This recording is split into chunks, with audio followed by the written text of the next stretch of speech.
एक बार फिर खुशामदीद आपको कहूँगी प्रोग्राम में। मुझे हाफिज़ साद हुसैन रिजवी साहब अमीर हैं तहरीक लब्बैक पाकिस्तान के, ज्वाइन कर चुके हैं। बहुत शुक्रिया आपका। अस्सलाम वालेकुम साद साहब, सबसे पहले तो मुझे बताइए हुकूमत को पेट्रोलियम प्राइस कम करने के हवाले से आपने कहा है कि अगर आपने कम नहीं की तो फिर हम वही करेंगे जिसके लिए मशहूर हैं।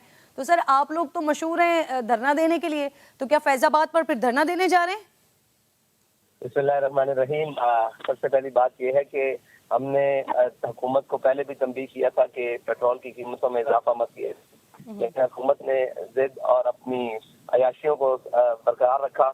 इन कौम के ऊपर एक पेट्रोल का बम, बिजली का बम और तेल गैस का बम ये सारे गिरा दिए। इसके मुकाबले में हमने हुकूमत को अल्टीमेटम दिया कि वो 72 घंटे में अपनी पुरानी कीमतें जो है पेट्रोल की 14 फरवरी वाली वो बहाल करें, वरना फिर हम एक उस कदम की तरफ जाएंगे जो कौम के हक में बहुत बेहतर होगा। और ये कहना कि जनाब एहतजाज की तरफ जा रहे हैं, मेरे भाई कौम को इन्होंने स्नैच तक पहुंचा दिया है। गरीब आदमी की रोटी पूरी नहीं हो रही, वो एहतजाज का सोचता ही नहीं है। ये तो हम हैं कि हम सांस ले रहे हैं और कोई इनके खिलाफ बात कर रहे हैं, कोई इनको जगा रहे हैं, वरना तो कौम से मैच में पड़ी है कि उनको सर उठाने का मौका नहीं मिल रहा। तो ये अभी आप कबल अज वक्त कहना है कि यही होगा वो होगा, उम्मीद हम अच्छे की कर रहे हैं कि गवर्नमेंट हमारे अल्टीमेटम के अंदर अंदर कीमतें वापस ले ले।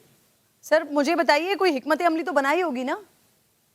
जी, हिकमत अमली मौजूद है। इंशाल्लाह वो जैसे ही हमारा अल्टीमेटम खत्म होगा उसके बाद ऐलान कर दिया जाएगा।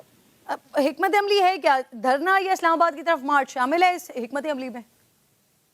उस हिकमत अमली में हर कुछ वो शामिल होगा जिससे हुकूमत ये कीमतें वापस लेने पर आमादा हो।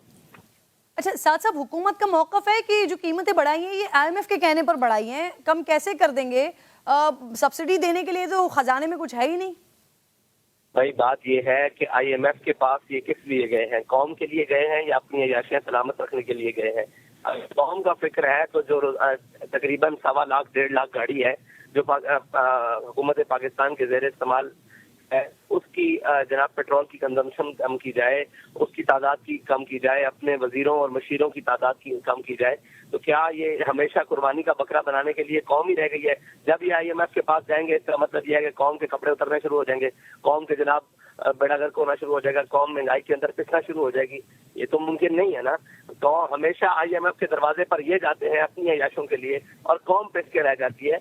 जरूरी नहीं है। अगर ये हुकूमत में आए क्यों है और ये इनके पास हाकिम कहते किसको है जो कौम को फैसिलिटेट ना दे सके, जो कौम को चीजें सब्सिडाइज करके ना दे सके, और वो हाकिम तो होता ही नहीं है। आपकी हुकूमत आ गई तो आप नहीं जाएंगे IMF के पास? हमारी हुकूमत आएगी तो हम सबसे पहले अपनी जो हुकूमती मशीनरी है और जो अशराफिया है और जो एस्टेब्लिशमेंट है और जो ब्यूरोक्रेसी है, इनकी अयाशियां खत्म करेंगे। अगर इनकी अयाशियां खत्म करने के बावजूद भी हमारी गवर्नमेंट ना चल सकी तो फिर इसके बाद हम IMF के मुतबादिल कोई चीज नहीं सोचेंगे। IMF के पास जाना और उनका अंगूठा अपने गले पर रखवाना ये कोई समझदारों वाली बात नहीं है। हमारे पास तो पहले ही फार्मूला कहा है कि कर्ज उस वक्त देंगे जब होगा, सूद की किस्त हम नहीं देते। लेकिन ये आप कहते हैं कौम जी आप किस पर चलाएंगे? कौम को ज़कात फंड पर चलाएंगे और उसके ऊपर चलाएंगे क्या नाम है खैरात फंड पर। भाई इनसे ये भी तो कोई सवाल करने वाला हो कि भाई रोजाना IMF के दरवाजे पर मांगना, पाकिस्तान की टोटल उम्र 75 साल है, 23 मरतबा वो IMF के दरवाजे पर चला गया है। महंगाई जनाब 12.3% से लाकर 25.3% से कर दिया है, जिन्होंने 23% कौमी जनाब नुकसान में, कौमी कर्जे में इजाफा कर दिया है। क्या यही हल है कौम के लिए? साद साहब, आप अल्टीमेटम दे रहे हैं हुकूमत को 3 दिन का, 72 घंटों का। दूसरी तरफ इमरान खान साहब भी 5 से 6 रोज के अंदर अंदर अपनी तहरीक का आगाज करने जा रहे हैं, जेल भरो तहरीक का। तो ये एक साथ ये टाइमिंग ये सिर्फ इत्तेफाकी है? मेरा ऐलान पहले है और इमरान खान साहब का बाद में है, तो इत्तेफाक तो इमरान साहब से सवाल हो सकता है या नहीं। मेरा ऐलान तो पहले है। अच्छा ये बताइए, मुमकिन है आने वाले दिनों में इलेक्शन की तारीख तय हो जाए सर? तो क्या पंजाब में तहरीक इंसाफ के साथ मिलकर इलेक्शन लड़ने के कोई चांसेस हैं?